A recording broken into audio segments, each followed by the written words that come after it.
I can't laugh hard enough because this is bullshit right here. I mean, this can only happen to rich white men. I repeat, rich white men.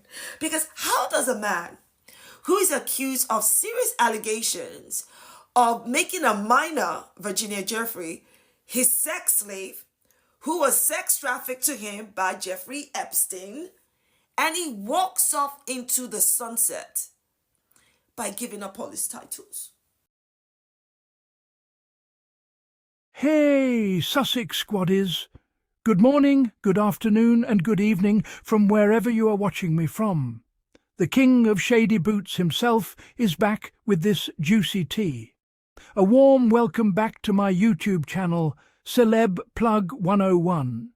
I'm so glad you're here. If you're passionate about the Sussex family and love following their journey, you have come to the right place.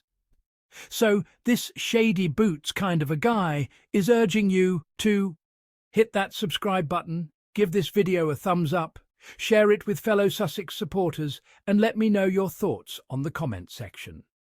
I'm really excited about this gossip because it's sweet and mouth-watering. So let's just dive in for this juicy episode that I have sampled for you. We're witnessing some really strange royal history at the moment. A dying king, an illiterate heir, an exiled spare, and a degenerate pervert prince who is no longer a prince. On the 30th of October 2025, the monarchy shook once again. King Charles III announced that the man once known as Prince Andrew would be stripped of all his titles, all his honours, and all his dignity. From this day forward, he's Mr. Andrew Mountbatten Windsor. Andrew's ex-wife, Sarah Ferguson, is now officially Sarah Ferguson. She's always clung to her maiden name, and now, it seems, destiny agrees with her. King Charles has formally evicted Andrew and Sarah from Royal Lodge, their long-time home in Windsor. The palace has confirmed Andrew will be sent to Sandringham. Many believe he'll be tucked away in Wood Farm, the same modest cottage where his late father, Prince Philip, once lived in quiet retirement. But this time the silence will carry shame rather than serenity. And here's where it gets interesting. There was no mention of Sarah, so whatever deal was struck between the king and Andrew, it appears to involve Sarah living separately. After years of rumours that they were unofficially reunited, it now seems official. The Duke and Duchess, who never quite divorced emotionally, will finally live separate lives. But what happens next for Fergie?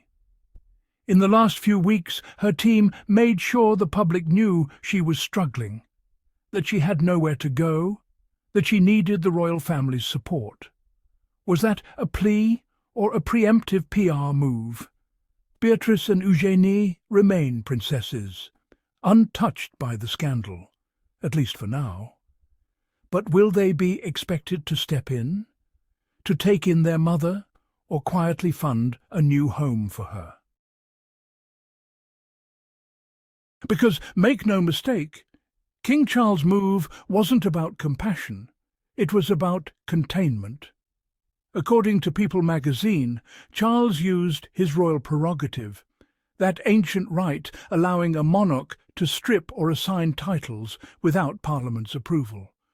So he could have done this any time. Why now? Why 3 years after the world already knew what Andrew had done?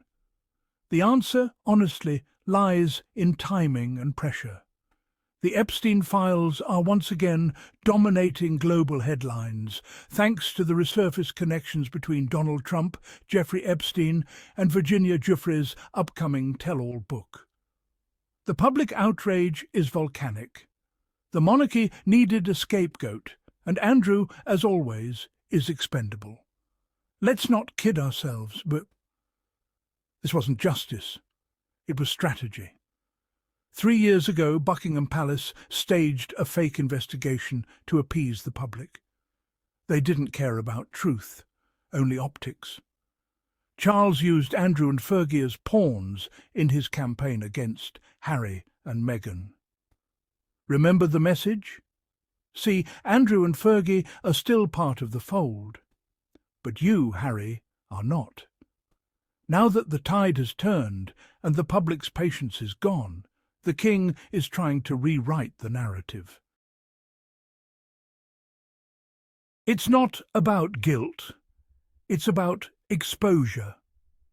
The royal family already knows what Andrew did, what they've done. What they fear now is you, the public, finally seeing it.